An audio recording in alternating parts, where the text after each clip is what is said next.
gabi, may luha sa mata. Mga pangarap ko'y tila nag-iisa. Ngunit sa tabi ko may tatlong dahilan para lumaban at muling gumamon. Ako si Vilma, isang inang lumaban. 27 taon nang nag-iisa sa laban. Iniwan man ng tadhana ang puso kong sugatan. May tatlong munting buhay na kailangang ipaglaban. Si Joy, si Jean at si Jan ang aking ilaw. Sa dilim ng buhay sila ang aking araw. Ako'y naging ama, ako'y naging ina. Para sa kanila, ako'y hindi susuko kailanman. Sa bawat luha may lakas na natagpuan. Sa bawat hirap may pangarap na pinanghawakan. Ngayon ang mga anak ko'y may sariling tagumpay. Mga pangarap namin ay tuluyan ng nabuhay.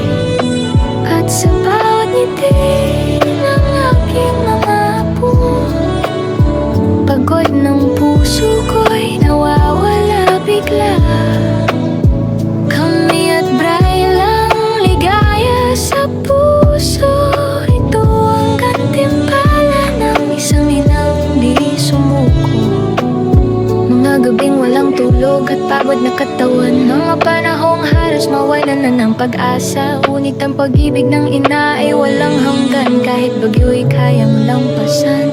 Ngayon sa buhay may saya nang dumating. Mga pangarap na noon ay panalangin. Sa bawat tawa ng aking pamilya, yan ang sagot sa lahat ng luha.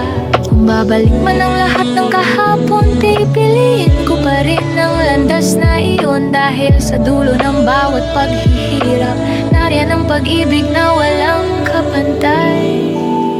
Sa bawat luha may lakas na natagpuan.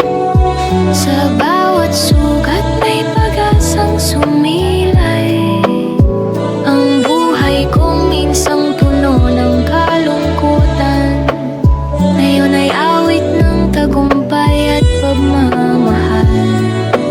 At sa bawat ngiti ng aking mga apo, naroon ang saya na matagal kong hiniling.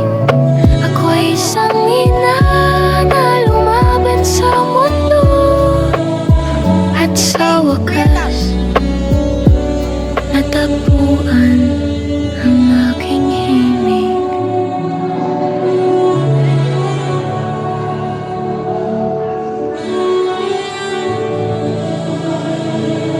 Tahimik ang gabi, may luha sa mata. Mga pangarap ko'y tila nag-iisa.